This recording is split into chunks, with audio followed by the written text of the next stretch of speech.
गोंदिया जिला विधानसभा 65 से तहसील व्यापारी सेल अध्यक्ष ओमकार नागपुरे से वर्तमान चुनाव विधानसभा क्षेत्र के विकास, शिक्षा, रोजगार, किसान विकास, स्वास्थ्य को लेकर विशेष मुलाकात हमारे संवाददाता मनोज सिंह नैकाने ने की। आइए देखते हैं गोंदिया से खास रिपोर्ट।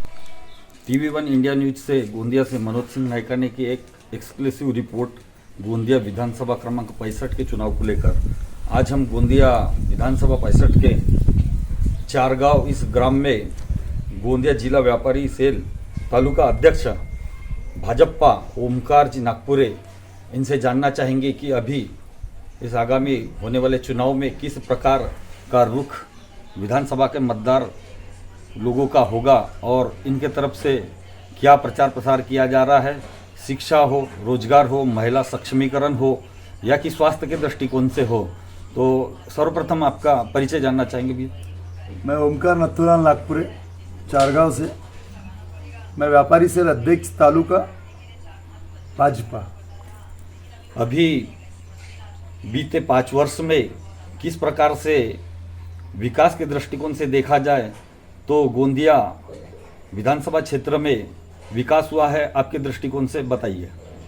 विकास यदि यहाँ का गोंदिया विधानसभा का देखा जाए साहब, तो विकास तो इतना हुआ है कि कभी नहीं हुआ था। वैसे विकास की अपन बात करें तो नाली रोड तो ये तो होती है और बहुत प्रमाण में हुई है, लेकिन यहाँ पर महिला भवन की बात करते हैं अपन, कृषि गोडाउन की बात करते हैं, किसानों को जो सड़ी गली का जो रुपए मिल रहा है, हर 6 महीने में जो किसानी आ रही है उसका मिल रहा है। खरीफ जो हुआ करती, खरीफ में तो कभी इसके पहले वाले जो विधायक थे उनके 1-2 लोग पटेल महाजन हुआ करते थे, उनको मिला करता था, लेकिन आज 75% गांव के किसानों को ये सब मिला करता है। जो भी नुकसान हुई उसकी भरपाई, और खरीब ही नहीं तो इस बार तो हमारे यहाँ पर रब्बी का भी पैसा मिला है। उसके अलावा अभी विधानसभा में एक और नारा सुनने में आता है, दूसरे पक्ष के द्वारा कहिएगा तो चलता है कि विनोद अग्रवाल ठेकेदार ठेकेदार। तो इस विषय पर प्रकाश डालिए। ठेकेदार कैसा हो जाएगा साहब? विपक्ष के पास में मुद्दा नहीं है तो एक मुद्दा है महंगाई, दूसरा मुद्दा है ठेकेदार। मुझे बताइए, यदि वहां से मंत्रालय से काम लाते हैं विनोद जी अग्रवाल, तो उस काम को कहीं ना कहीं चारगांव का काम है तो ओमकार को दे दे, संतोष को दे दे, खेमेंद्र को और किसी को दे दे, तो कहीं ना कहीं भैया मैं ये काम कर लूंगा जी, इस गांव का अच्छा काम कर लूंगा। तो उसमें भी आमदार साहब पूछते कि भैया अव्वल दर्जे का काम करेगा या नहीं करेगा, अच्छे वक्त में काम करेगा, तो बोले हाँ, तो उसी को देंगे ना, वो खुद ही सब काम कर लेगा क्या? या यहाँ पर यदि चारगांव में काम करना है तो कोई भंडारे से व्यक्ति लाके काम थोड़ी करेगा। तो इस विधानसभा में काम करना है तो इस विधानसभा के व्यक्ति को काम करवाना पड़ेगा और उसी से काम करना पड़ेगा ना। इसके पहले वाले जो ढिढोरा पीटते आ रहे हैं कि ठेकेदार है, उनने कहा से भंडारे से नागपुर से काम करने वाले लाए थे कि यहाँ वाले को काम दिए थे और काम करवाए थे। ठेकेदार तो खुद थे, अब उनको पता है कि किस लाइन में हमने बोलना चाहिए। ठेकेदारी खुद की तो उनको पता है ना कि हमने किस बात का ढिंडोरा पीटना चाहिए। ठेकेदारी का एजेंडा लाके घूम रहे हैं। दूसरी बात है महंगाई, उनके पास में समझाने के लिए आज कोई मुद्दे नहीं है तो महंगाई में लोगों को भटका रहे। मुझे बताइए, 2004 में जब बीजेपी ने सत्ता संभाली थी उस समय पेट्रोल का भाव क्या था? आप लोग पत्रकार बंधुओं को पता होगा कि उस समय पेट्रोल का भाव क्या था, उस समय चावल का भाव क्या था, उस समय गेहूं का भाव क्या था। आज 2014 में 14 तक जब सरकार रही कांग्रेस की, उस पीरियड में इन सब चीजों का भाव क्या था। उसके बाद 2014 में शासन जब संभाली बीजेपी ने, उस समय पेट्रोल का भाव क्या था? आप लोगों को पता है? आप बताइए, बोलो तो मैं बताता हूं उस समय क्या भाव था और आज क्या भाव है। उनके समय में 2004 से 14 तक 54 रुपए पेट्रोल में बढ़े थे। 2014 से 2024 तक 34 रुपए बढ़े, 20 रुपए एक्स्ट्रा महंगाई तो इनके समय में थी। आज वो ढिंडोरा पीट रहे, प्याज महंगी हो गई। मुझे बताइए भाई साहब, राहुल गांधी को समझता है जमीनी लेवल पर क्या होता है? ऊपर लेवल पर स्टेज की राजकारण करने से सब कुछ नहीं होता है। गोपाल दास जी, ग्राउंड लेवल का राजकारण, ग्राउंड लेवल पर क्या लोगों की गरजे है, कब महंगाई बढ़ती है, कब घटती है। मैं एक किसान का बेटा हूं, किसान हूं, मुझे पता है। आज प्याज किसानों के पास में लगी हुई है। जिस समय ये प्याज का उत्पादन मार्केट में आएगा उसका भाव ऑटोमेटिकली कम हो जाएगा। आज स्टॉक में प्याज कम है, लेवाल ज़्यादा है, खावाल ज़्यादा है, उसका भाव थोड़ा ज़्यादा है। ये जब मार्केट में आएंगे इसका भाव कम हो जाएगा।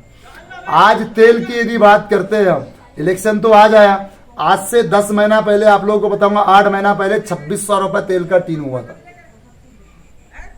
1600 से 2600 पर चले गया था, वापसी 1600 पर आया। आज तेल जवस समझिए, फल्ली समझिए, ये सब लगी हुई है। जब ये किसानों के पास में आ जाएंगी वही तेल 1600-1500 रुपए पर आ जाएगा।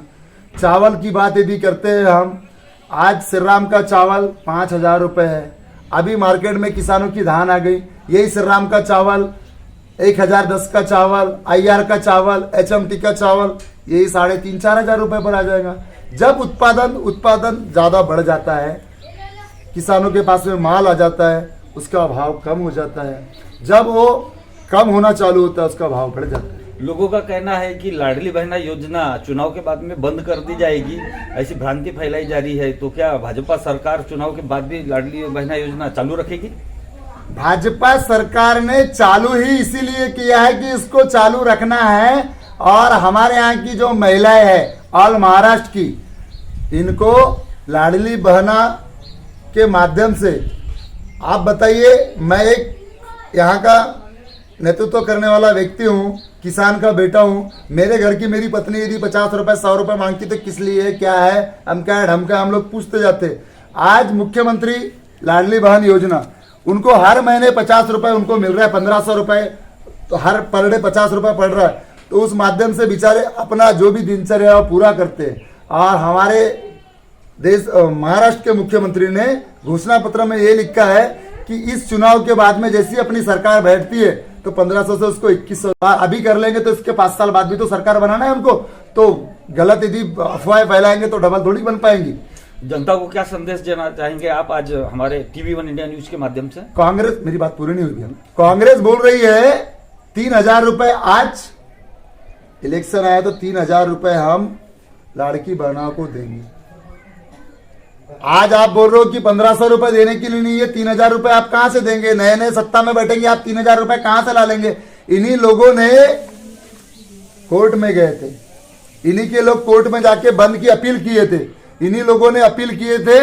तो अभी 11वें महीने तक की तो हमारी सरकार ने पैसा डाल चुकी है। इसके बाद में सरकार बैठने के बाद ये कंटिन्यू चालू रहेंगी। मैं हमारी लड़की बहना को बताना चाहता हूं कि ये योजना कंटिन्यू चालू रहेंगी, बंद नहीं होने वाली है।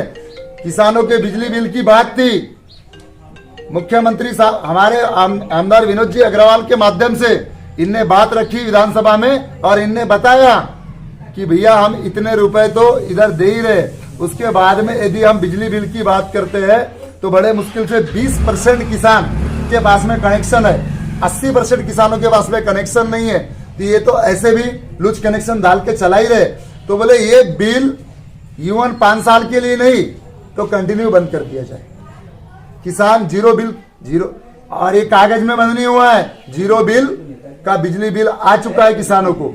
कंटिन्यू बंद रखा गया, बंद कर दिया गया है। और मेरे किसान भाइयों से बोलना चाहता हूं मैं, अच्छे नेतृत्व करने वाली सरकार यही बीजेपी आपके हितैषी सरकार है।